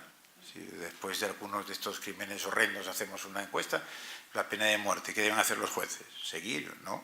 Oponerse a eso. Pero de todas formas creo que también quizás lo que pase es que yo creo, que los juristas, los técnicos en derecho no están cumpliendo bien un papel, diríamos, de transmitir cultura jurídica. Ya no solamente hacia la población en general, sino, por ejemplo, hacia los científicos sociales o los filósofos, ya que hay un filósofo importante en la sala, que yo creo que normalmente no suelen saber lo que es el derecho, no tienen una idea clara de lo que es el Estado de Derecho y cosas así, ¿no? Pablo, ¿quieres hacer una pregunta? Pablo. Bien, me ha gustado mucho y estoy básicamente de acuerdo en casi todo lo que se ha dicho si nos atenemos a la perspectiva desde dentro del derecho. Pero hay un exterior del derecho. Al inicio de la sesión se mencionó incluso la palabra obediencia o desobediencia. Y yo querría ponerme también en el punto de vista de la justicia desde el exterior del derecho, porque el problema de la justicia no es un problema solo interno del derecho, es fundamentalmente un problema social, es un problema desde el origen del pensamiento occidental de qué es una sociedad justa, más, qué es una persona justa, porque hemos hablado de la justicia en términos de interacción entre sujetos, pero desde el mismo Sócrates ya la justicia es una virtud del individuo. Es decir, que antes de la interacción o al tiempo de que se compone la interacción, los individuos, es decir, los ciudadanos en una democracia, aspiramos o deberíamos aspirar a ser justos. Y en ese sentido vuelvo al problema de la obediencia, desde el punto de vista de los derechos de la ciudadanía, porque la ciudadanía ha quedado al final un poco casi como una turba irracional que incluso casi no puede ni opinar sobre el derecho y sobre las aplicaciones del derecho. Y bueno, mi pregunta es, ¿cabe en algún sentido la desobediencia en una sociedad como las actuales? A ver. Es un problema que el profesor Felipe González Vicens y el profesor Muguerza han estudiado y que es un problema complejo, pero bueno, me gustaría oír su opinión. En la desobediencia cabe, el problema es las consecuencias de esa desobediencia. Y la desobediencia solo puede estar, desde mi punto de vista, ligada precisamente al cambio de normas o al cambio de principios. Pero una sociedad desobediente por sí, a su vez es una sociedad totalmente anárquica. ¿Y cómo la organizamos? ¿Cómo vivimos en ese conjunto social? Ese es el problema. Por lo tanto, por caber, cabe. Pero las consecuencias de la desobediencia, ¿cuáles son? Pero ante la ley injusta o ante la resolución injusta. Sí, pero mira, tienes... Sí, mira, vamos a ver. Es el debate inicial que traíamos.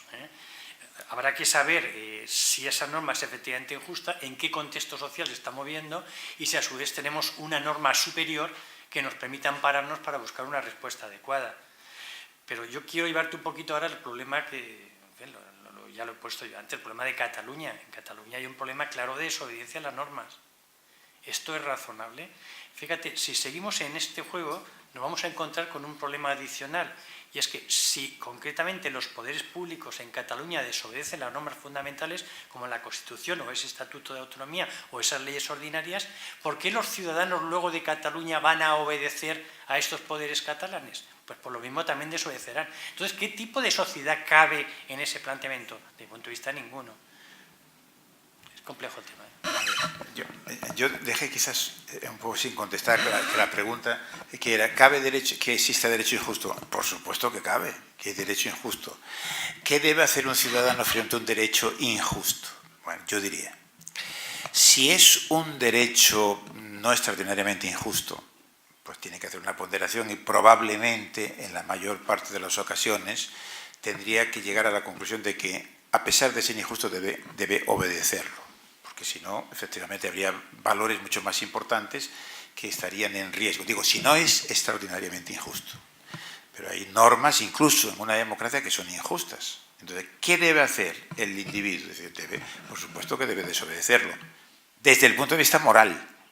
Desde el punto de vista moral, por supuesto que debe desobedecerlo. Debe desobedecerlo. Los sistemas democráticos tienen además, han implementado una serie de instituciones para que en la medida de lo posible o en cierto modo esas contraposiciones no sean tan fuertes, que es lo que llamamos la objeción de conciencia. Y entonces por eso por cierto, es un derecho que no está explícitamente reconocido en la Constitución española. A veces se dice, yo creo que es verdad, que de cara a una posible reforma debería incluirse de una manera más amplia. Bueno, se consideró que era un derecho implícito. El Tribunal Constitucional reconoció el derecho a la objeción de conciencia. Pero claro, también aquí está objeción de conciencia respecto a qué y de quién. Por ejemplo, ¿podrían objetar los jueces? Yo diría, no, los jueces no pueden objetar, porque claro, los jueces están en una posición, diríamos, muy peculiar. Entonces, los jueces no pueden objetar, los jueces lo que pueden es irse a su casa.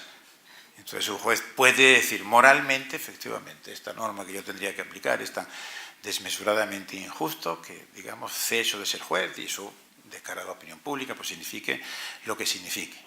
Pero decir, el juez que desobedece el derecho y que, por lo tanto, no acepta los límites del sistema, yo diría que no es un juez, no es un buen juez y no es aceptable como juez. Pero digo que le cabe esto. Y en una sociedad democrática, pues naturalmente las únicas consecuencias que pueda tener es que perderá un sueldo o algo por el estilo, y nada más. Pero además, cosa que yo creo que es muy importante añadir a esto, la grandeza, la dificultad y el interés de vivir y de ser jurista en sistemas como los nuestros es que, y si uno tiene un concepto suficientemente amplio y adecuado del derecho, casi siempre el buen juez con buena preparación, etcétera, etcétera, puede encontrar una solución adecuada. Digo, casi siempre, no siempre, pero casi siempre. Y por eso es tan difícil ser juez, diríamos, respecto a lo que solemos llamar los casos difíciles, ¿no? Y entonces, ese buen juez, en contra de lo que se suele pensar, ese buen juez necesita tener una preparación adecuada en filosofía moral y política y necesita hacer razonamientos morales y políticos, que es uno de los grandes déficits en la formación de los jueces, por ejemplo, en nuestro país. Pero no para salirse fuera del derecho. Pero como digo, como ciudadano, por supuesto, él puede encabezar un movimiento de desobediencia civil, lo que se quiera, pero en cuanto juez no puede, claro. Porque es que, claro, es que hay valores muy fundamentales que están en juego, ¿no? Bueno, me están diciendo los organizadores que es justo y necesario terminar ya porque los trabajadores de la casa tienen un horario de trabajo, entonces tenemos que atenernos a las normas jurídicas. Yo quiero agradecerles sincerísimamente las magníficas intervenciones y dar las gracias a todo el público asistente. Muchas gracias.